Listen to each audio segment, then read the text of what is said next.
Most marketplace founders, they're tracking the wrong numbers. They're obsessed over signups, page views, traffic, all vanity metrics that might look good on a dashboard, but they're not really telling you how your marketplace is actually doing. So in this video, I'm going to walk you through the 8 metrics that all marketplace founders should be obsessed with. What they are, what good looks like, and how to use them to make actual decisions on your marketplace. So stick around till the end and I'll show you how to find all of these in real dashboards. And if you like marketplace building, then please subscribe to this channel. Let's do it, guys. Okay, so quick framework overview before we start. So marketplace metrics fall into 4 buckets. So we have money, we have supply, we have demand, and we have quality. Okay, and the first metric that we will look at is of course GMV, gross merchandise value, because that's the one that everybody will be asking you about. So what is GMV? So basically, let's look at this example here. So if you have 100 buyers and each of them are selling for $100, that's 100 times 100, that's $10,000. So your GMV is then $10,000. Let's say that you then have a take rate, so a commission rate of 10%, then your revenue is $1,000. So revenue is not the same as GMV, and your sellers then earn 90,000, so 90%. So GMV again is basically everything that goes through your marketplace. So why it matters? It's basically the headline on all the presentations that you might be making, because it determines your revenue ceiling and what looks good. What is a good GMV? So basically growth. So the growth rate in your GMV is always better than an absolute number that is just stalling. So if you have 10K in GMV, but a 30% growth rate in GMV month over month, that's much better than a flat 500K GMV. And of course, the trap is that GMV is different than revenue. Always do the take rate math. So the one that we did right up here. Metric number 2 is the take rate. So it's the commission percentage per transaction. So let's have a look at this example first. So a buyer pays $100 for something on your marketplace. So here's the split then. So you take 10% in commission. So that's your take rate. Stripe maybe takes $3 and the seller then gets $87. And why does this matter? Well, it's basically your business model in one number, you could say. So, and what good looks like, it's very different from marketplace to marketplace basically. So you can see here that Etsy, for instance, takes around 6 to 10%. Airbnb, they started out low, but now they're at 15 to 18%. And Fiverr, they are at around 20%. So the trap is basically just to set it once. You should adjust this as you grow. So maybe you start low, but then you raise it as you mature. So for instance, Airbnb, they started at around 3%, but now they are at around 15 to 18%. So that's the take rate metric. Metric number 3 is active sellers. So the sellers who transacted in the last 30 days. So let's have a look at this example. So let's say you have 187 total sellers, but 52% of them didn't transact in the last 30 days, but 48% did. Then basically you have 89 active sellers on your marketplace, or 48% of your total sellers are active. So why does this matter? Well, if you have no active sellers, you basically have no marketplace. You cannot use the absolute number for anything pretty much, right? So if you just have 500 sellers, that doesn't matter if they're not active. What good looks like? Well, you track it weekly and then you watch the ratio, not just the count. Again, it doesn't matter if you have 5,000 sellers if none of them are active. And that is also the trap, as I was just saying. So if you have 5,000 sellers, but none of them are active, it doesn't really matter, because then you have no marketplace basis. So you always want a high active sellers percentage basically. Metric number 4, guys, is the TTFS, time to first sale, or also called the cold start test. So it's basically the median days from sign up to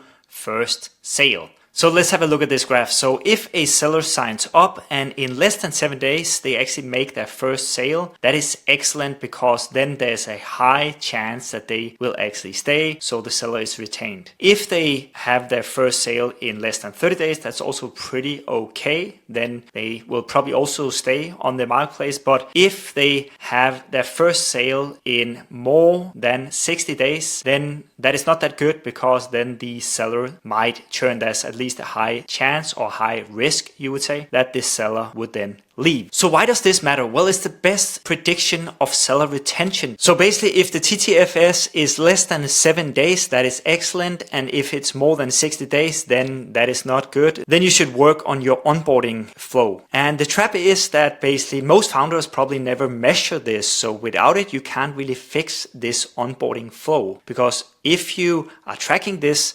metric and you see that your TTFS is more than 60 days, then you should work on your onboarding flow for your sellers, of course. Metric number 5 is the buyer repeat rate. So the percentage of buyers with 2 or more purchases in a 90-day window. So let's have a look at the graph. So let's say you have 100 buyers in the last 90 days. 31 of them had more than 2 purchases. So that is really good. So that is a compounding flywheel. So they obviously had a good experience.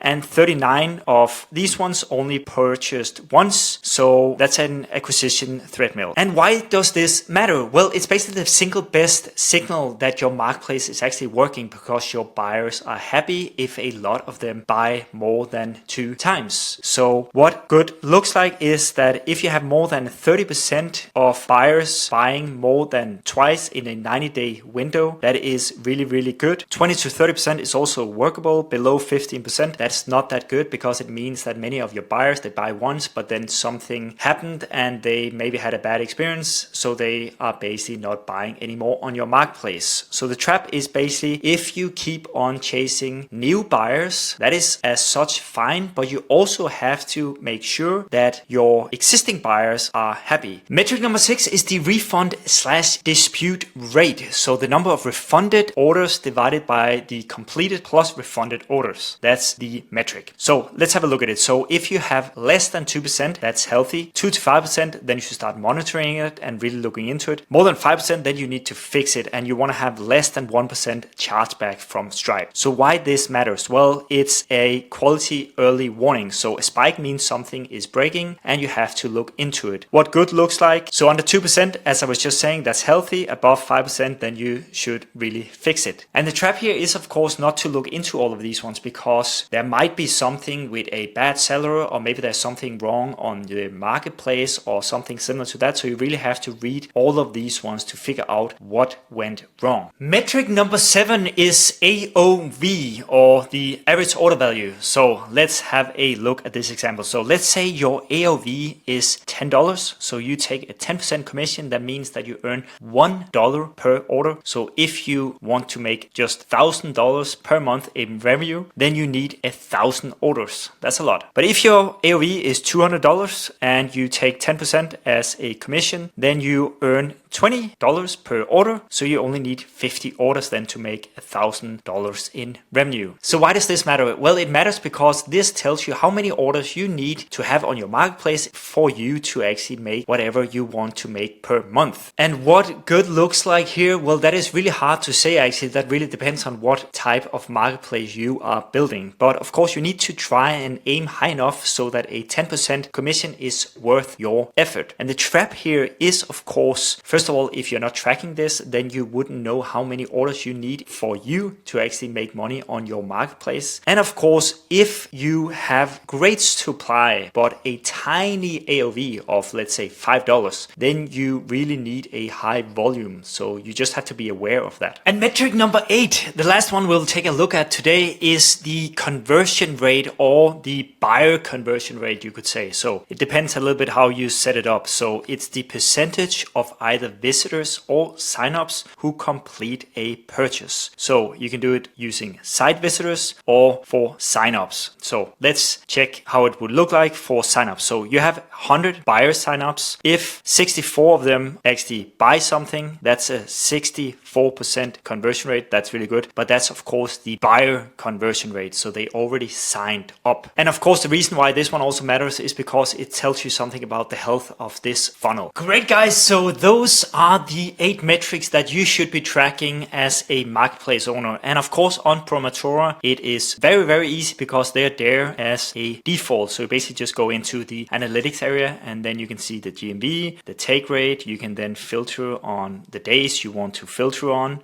You can also see the sellers, time to first sales. That that is 5.2 days in this example here, as you can see. You also have the buyers and the buyer activation rate here. And you of course have the transactions, the refund rate, and of course then you can also go in on the top sellers and of course the best performing listings. And of course you can export everything as a CSV if you would want to do that. So this is the easiest way to probably get going with tracking all these numbers, so just by using Prometora. That is it for this one, guys. I hope that you liked it, and remember that you can just go ahead and test out Prometora. There's a 14-day free trial, and if you have any questions, then please just send me an email or write here in the comments.